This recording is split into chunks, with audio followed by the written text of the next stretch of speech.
In 1871, at Kimberley, on the dry hinge of the Cape, men dug into the earth as if the soil had betrayed a secret and could be forced to confess the rest. There was no cathedral here, no ancient city, no settled grandeur, only a raw geometry of claims scratched into dust, each square a promise, each rope boundary, a prayer that luck might be made to stand still. Sunlight turned the pit into a white glare by day. At night, lamps quivered along the rim like a ring of small, restless stars. The diamonds were not lying politely in river gravel.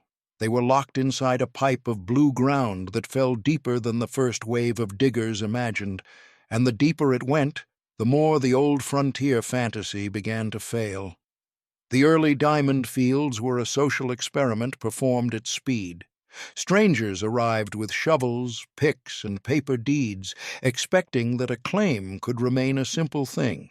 One man, one patch of earth, one stroke of fortune. But a diamond rush is not only a hunt for stones.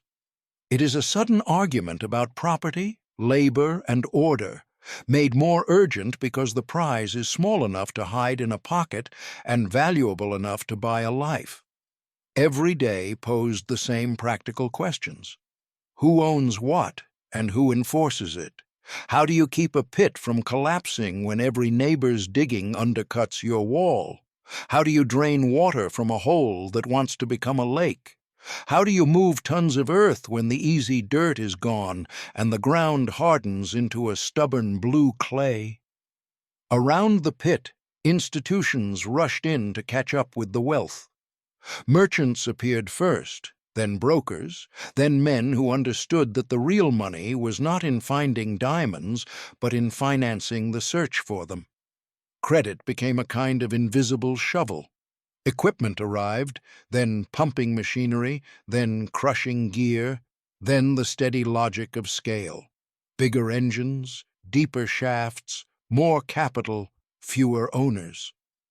The field began to sort men into two species. There were those who still believed in the lone digger's miracle, and there were those who could read the direction of the ground itself, who saw that the pipe was turning a chaotic lottery into an industrial problem. Kimberley was also a political warning flung across the map. The diamonds made boundaries matter because boundaries decide who taxes, who polices, who claims legitimacy. Nearby states and colonial governments watched the pit like hungry neighbors watching smoke from a shared hearth. Paper proclamations and annexations followed the stones because diamonds do not merely enrich a place, they make it strategically important. The rush demanded a bureaucracy, and the bureaucracy demanded an argument about sovereignty. In that gap between wealth and governance, a new type of man found his opening. Not the soldier, not the explorer, but the organizer who could move between the pit, the boardroom, and the legislature without changing his expression. A young Englishman arrived in this world with the ordinary baggage of the 19th century. Ambition, frail health turned into will, and the unspoken assumption that the empire's edge existed to be rearranged. Cecil Rhodes did not appear as a crowned conqueror. He appeared as a participant in the scramble, one more figure in the dust, learning quickly that the field rewarded patience more than bravado. The diamonds taught their lesson early. The stones were sporadic, but expenses were relentless. A claim owner could be ruined not by bad luck, but by a single week of flooding, a broken pump, a collapsed wall, a neighbor's litigation, the silent pressure of debt. In such a place, ownership became less a matter of digging and more a matter of endurance. By the time the pipe's depth began to punish small holders, the air around Kimberley had changed. You could feel the frontier romance thinning, replaced by a colder understanding that the pit was becoming a machine, and that men would either become parts of it or be ground down by it. The field no longer asked who could find diamonds. It began to ask who could control the ground that produced them, who could gather scattered claims into one will, and who could make law, finance, and force cooperate without ever declaring them the same thing. Rhodes learned this with the attention of a man whose body forced him to plan. He was not built for the long day of the shovel and the night of the bottle. Weak lungs and recurrent illness pressed him toward an economy of effort, toward arrangements that worked while he slept. In Kimberley, that habit became a method. He began with small claims and a small partnership with his brother, and he watched the field's arithmetic. A claim might yield a handful of stones, but it would always yield expenses. If a man could not pay, he sold. If he sold, someone with cash and patience could buy. And if someone could buy enough, the pit would cease to be a marketplace and become a system. To buy claims in Kimberley was to buy more than land. It was to buy a vote in the future shape of labor, policing, and prices. The diamonds were portable, and that portability made theft a constant undertow. The early diggings had been a carnival of opportunism, but as mining deepened, the owners needed predictable output and predictable labor. That required supervision. Supervision required rules. Rules required power. In a place where the state was thin and late, private power thickened early. Mining companies built their own compounds, their own fences, their own internal discipline, and they leaned on magistrates and police to turn private needs into public law. The diamond field became a workshop in which capitalism experimented with coercion and called it administration. Rhodes had rivals who understood the same logic.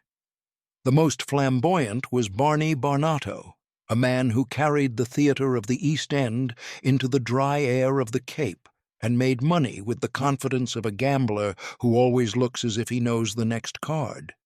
Barnato gathered claims with charm and velocity. Rhodes gathered them with patience and calculation. For years, Kimberley watched their competition like a storm system moving across a flat plain. Each took over smaller operators, each courted financiers, each tried to corner output. But diamonds were not gold. Gold could be shipped and sold into a broad market with little fear of glut. Diamonds were a luxury, their value as much a matter of desire as of rarity. Too many stones at once would turn a miracle into merchandise. From that fragility came the crucial idea: control supply, control price, and you control the illusion of scarcity that gives a diamond its glittering authority. The field's chaos could be made profitable only if it could be made orderly. Rhodes grasped that the diamond's price was a political achievement. It depended on a single will strong enough to restrain production when restraint was profitable, and to flood the market only when flooding served a larger plan. Kimberley was teaching him that monopoly was not an accident. It was the natural endpoint of certain kinds of resources, especially those whose value is socially manufactured. By the late 1880s, the consolidation that had been happening in the dust began to harden into corporate form. De Beers, at first a name tied to land, bought from earlier settlers, became the vessel into which the whole field could be poured.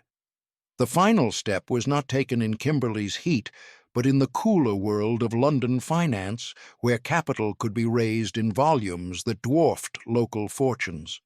There, in offices where men spoke softly about enormous sums, Rhodes found what every would-be empire builder eventually needs: the blessing of those who lend. The most famous of these meetings, repeated in memoir and rumor, placed Rhodes before the House of Rothschild. Whether every detail of the scene is accurate matters less than the larger truth it points to. In that decade, London was the empire's heart, not only because it ruled by policy, but because it ruled by credit. A colonial enterprise that could secure London's capital could become larger than any local government.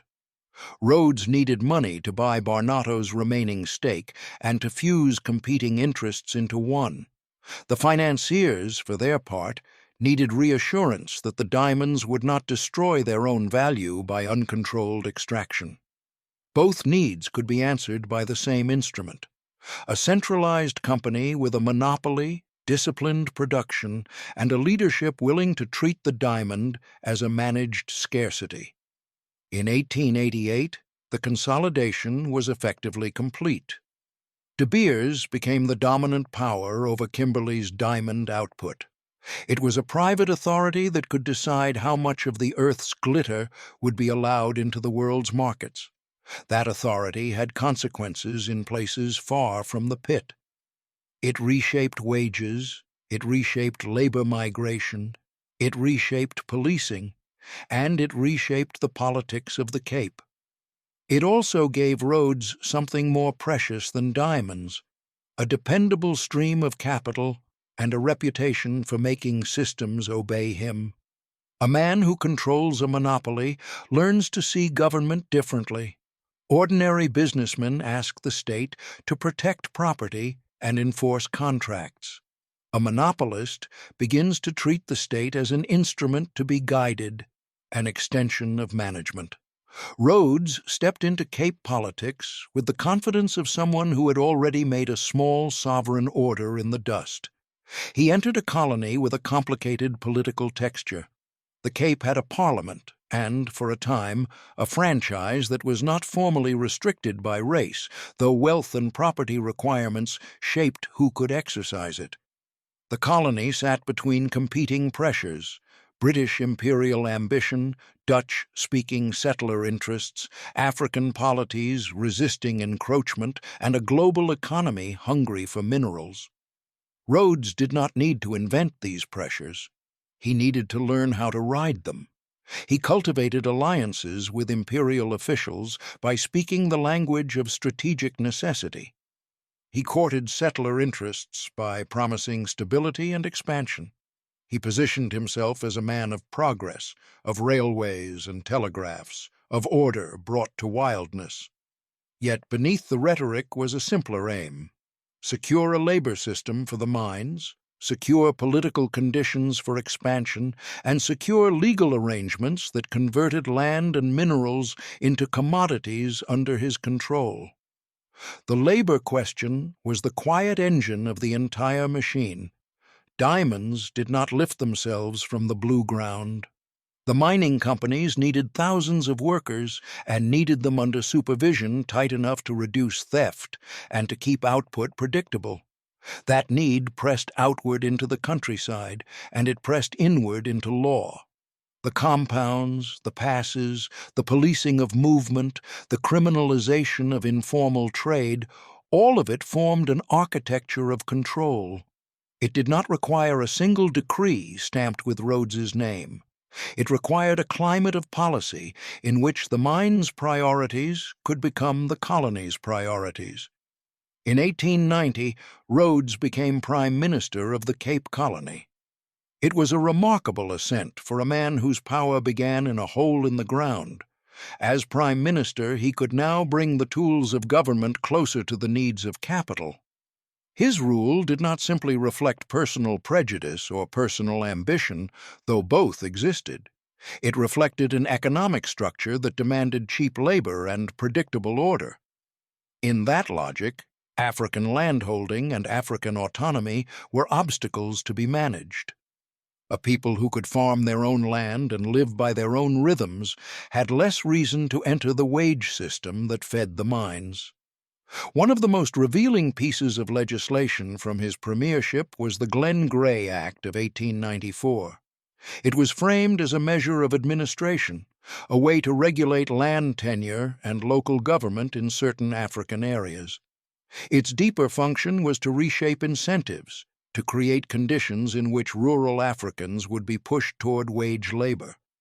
By adjusting landholding patterns and imposing taxes payable in cash, the state nudged people away from subsistence autonomy and toward the cash economy whose beating heart was the mines.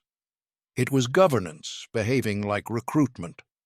While Rhodes tightened the southern machinery, his imagination remained fixed on the map. Diamonds had made him rich, but they had also awakened a hunger that wealth often breeds, the desire to turn money into permanence. A fortune can be spent. An empire can outlast its maker. The late 19th century offered a particular template for this conversion. Chartered companies had once been the empire's spearheads. The East India Company had built a state before the British Crown admitted it had inherited one. That history lingered as both precedent and warning, but the appetite for private imperialism had not vanished. It had merely learned to dress itself in modern corporate clothing.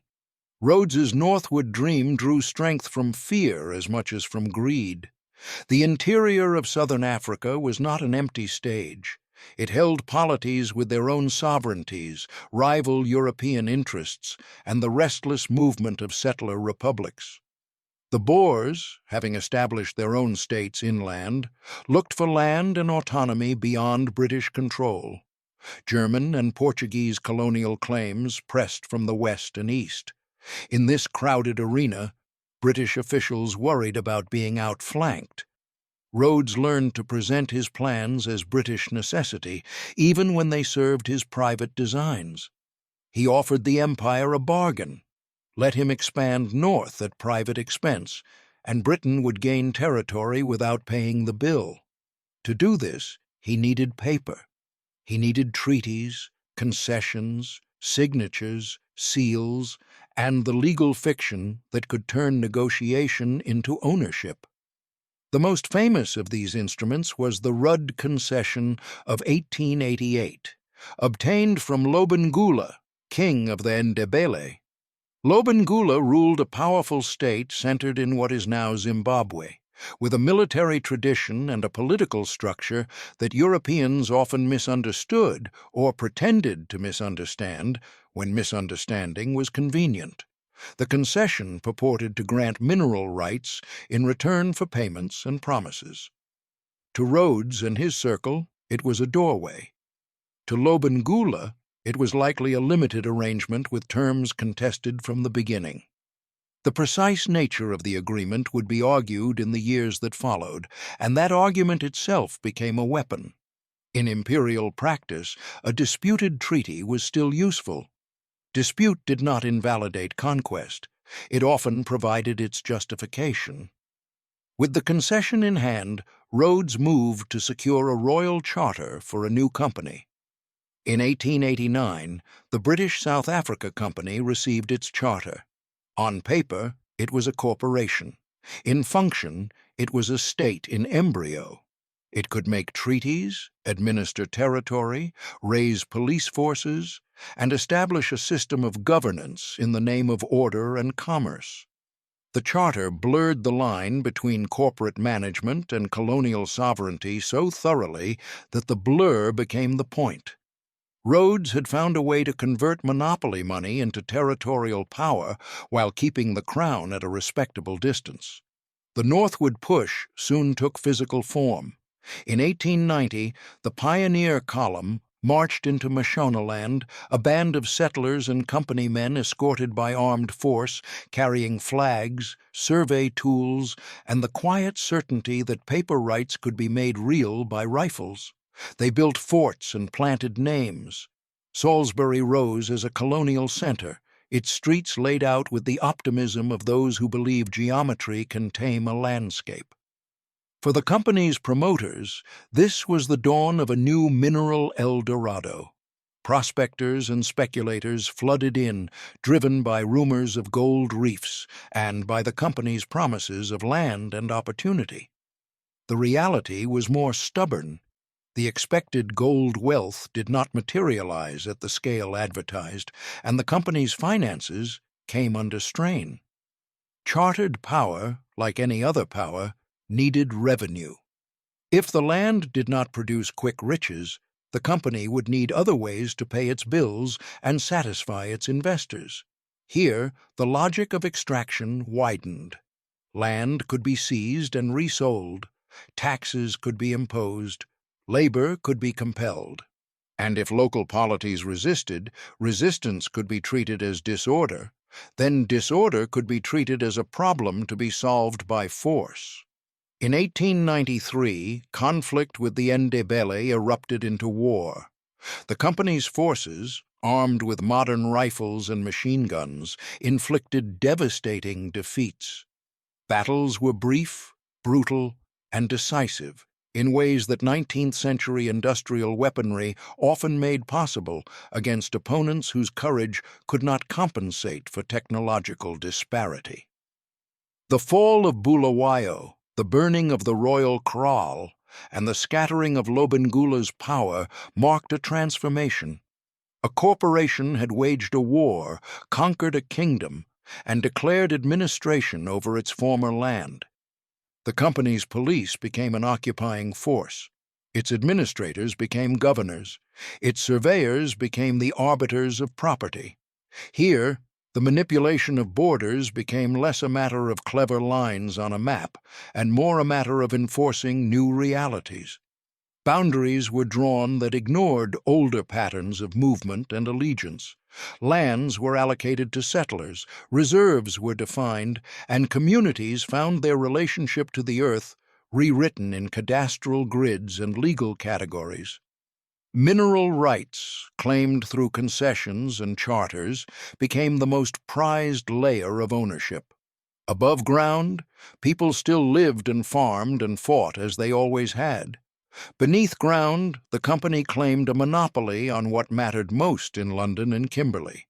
Sovereignty was being split vertically, life above, wealth below, and the company's hand reaching through both. Rhodes, in Cape Town and Kimberley, watched the northern experiment with the eye of a manager watching a risky expansion. He had sold the plan to the empire as strategic necessity and to investors as economic promise. Now he needed the company to survive its own appetite. The company's administration relied on the credibility of its authority. Credibility required force and the appearance of law. The company produced both in quantities sufficient to keep going, but never in quantities sufficient to satisfy everyone. Settlers demanded more land and more protection. Investors demanded revenue. African communities demanded the preservation of their autonomy and the recognition of their rights. In such a clash, the company's charter did not function as neutral law. It functioned as a shield for the company's priorities. Back in the South, Rhodes's political position was entangled with a growing storm. The discovery of gold on the Witwatersrand in 1886 transformed the Transvaal and ignited tensions between the Boer Republic and the British Empire. The goldfields attracted an influx of foreign workers and capital, many of them British, and their grievances against Boer governance became a convenient lever for British imperialists. Rhodes, always attentive to the direction of wealth, understood that gold would shift the region's center of gravity. He also saw in the Transvaal a strategic obstacle. The Boer republics stood between the British Cape and Rhodes's northern territories like a knot in the middle of a rope. If that knot could be loosened, the idea of a continuous British-dominated corridor northward would become more than a dream. This was the context in which one of Rhodes's most reckless ventures was conceived. Leander Starr Jameson, a physician turned administrator, had become Rhodes's trusted lieutenant in the North, running the company's affairs with a blend of charm, audacity, and impatience. Around them gathered a network of imperial-minded men, financiers, and local agitators who believed that the Transvaal could be toppled or forced into submission with a bold move. The plan depended on assumptions that reveal much about the mentality of the time. It assumed that the British population in Johannesburg would rise in support of a raid.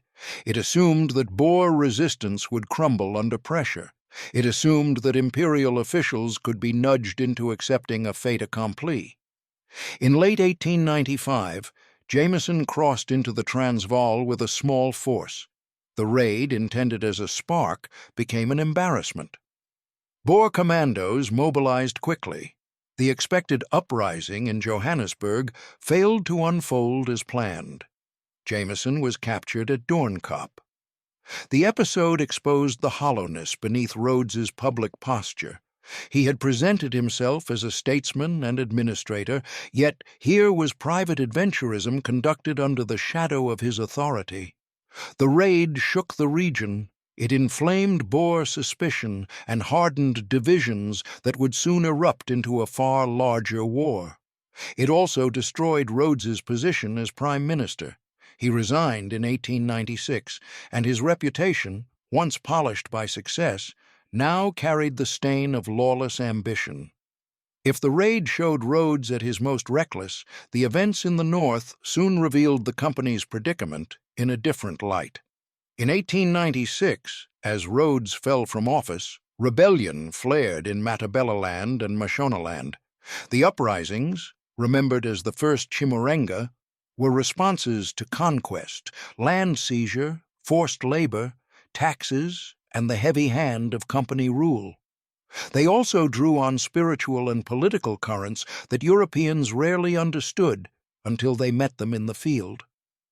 The company's forces fought hard and suffered.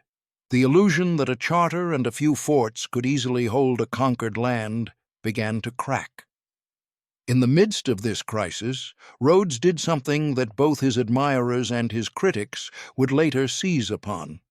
He traveled north and sought negotiations with Ndebele leaders in the Limpopo hills. The image is vivid.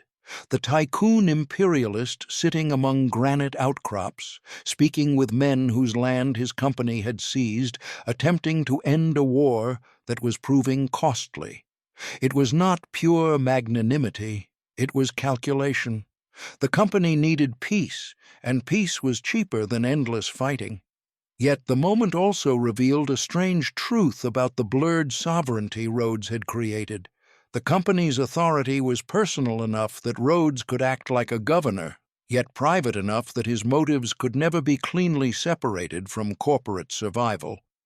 The rebellions were eventually suppressed, but suppression did not restore the old confidence. The company's rule had shown its limits. It could conquer, but holding required either a deeper partnership with the crown or a deeper system of coercion. Both paths carried costs.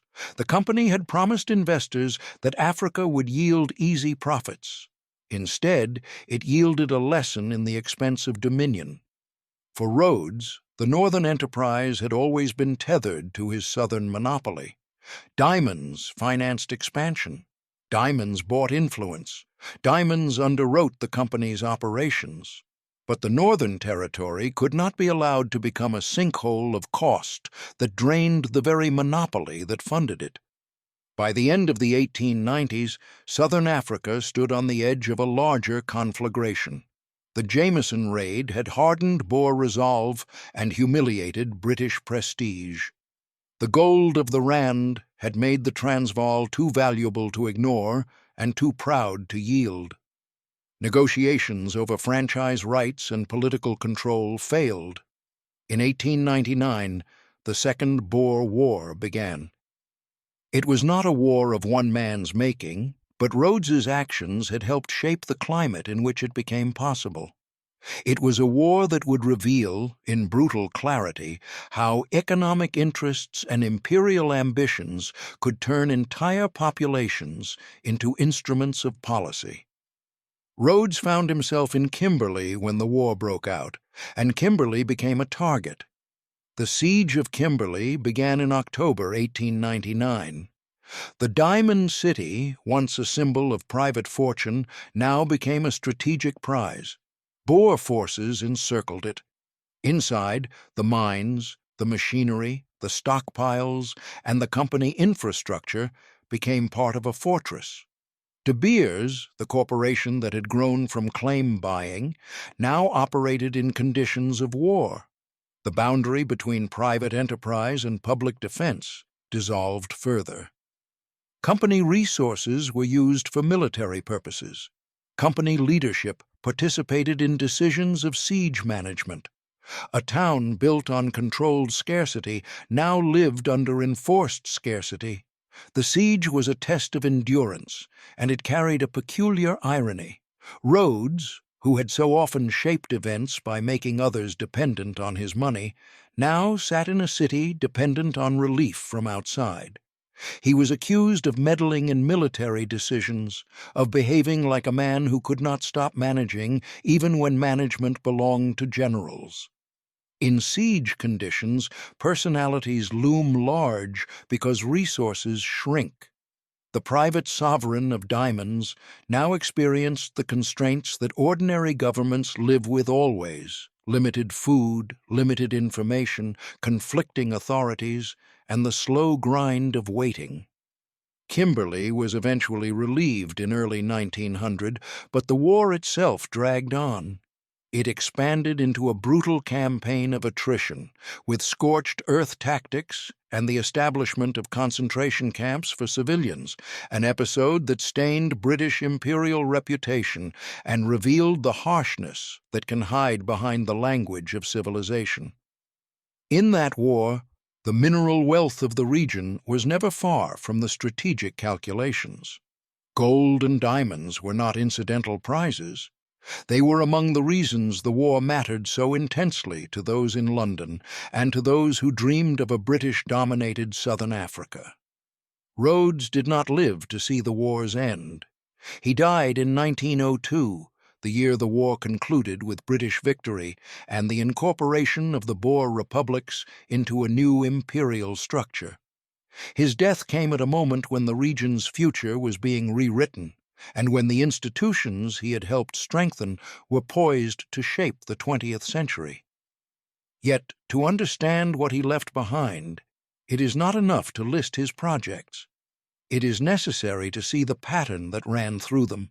He began with a resource whose value depended on control. In Kimberley, he learned that monopoly could turn geological chance into financial certainty. That certainty could then be used as leverage not only in markets, but in politics. De Beers was more than a company. It was a training ground for the art of converting private interest into public policy. It showed how labor could be organized and constrained, how policing could serve production, how law could be shaped to defend a system of extraction. It also provided the money and credibility needed to attempt something larger. With the British South Africa Company, Rhodes extended the logic of monopoly from diamonds to land and sovereignty. A charter turned commercial ambition into legal authority. Concessions and treaties turned contested agreements into claims of ownership. Armed force turned claims into occupation. Administration followed occupation, and administration, in turn, remade society. Land tenure was reorganized, movement was policed, taxes were imposed, labor was extracted. Borders were drawn that suited the new rulers more than the old patterns of life. Where older sovereignties had been layered and negotiated, the company imposed a harder geometry, one that could be recorded, sold, and enforced. This process altered the power dynamics of Southern Africa in ways that outlasted Rhodes. It strengthened the idea that economic power could legitimately command political power. It normalized the use of law as a tool of labor control. It hardened racial hierarchies into administrative habits.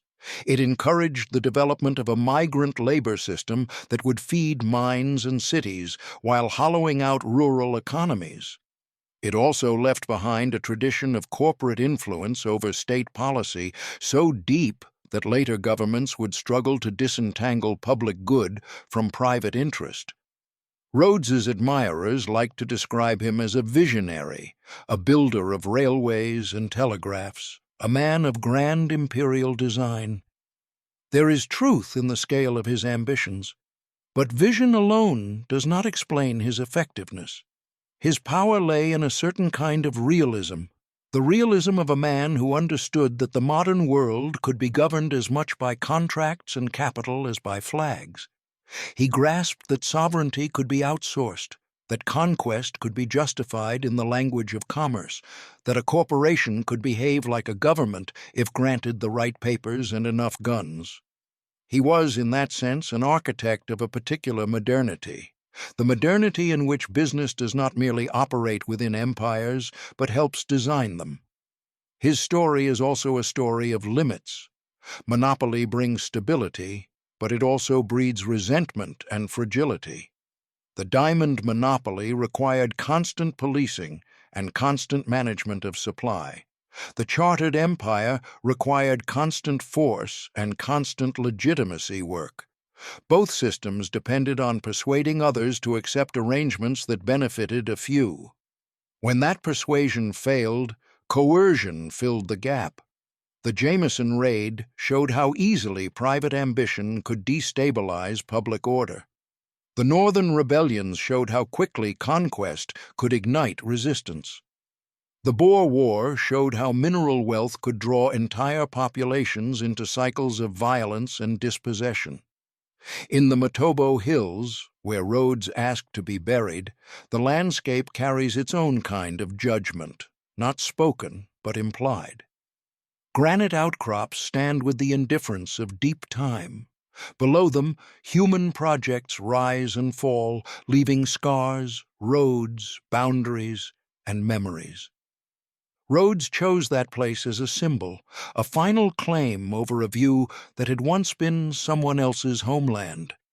The symbolism is fitting because his life was an extended act of claiming diamonds from the blue ground, claiming political authority from parliamentary seats, claiming mineral rights from contested concessions, claiming sovereignty through a charter, claiming a corridor of land through maps and rail lines and armed escorts. And yet the land does not finally belong to any man, no matter how rich, no matter how clever. What endures is the structure left behind, the institutions that continue to shape lives long after the founder's name has become a statue, a controversy, a footnote, or a curse.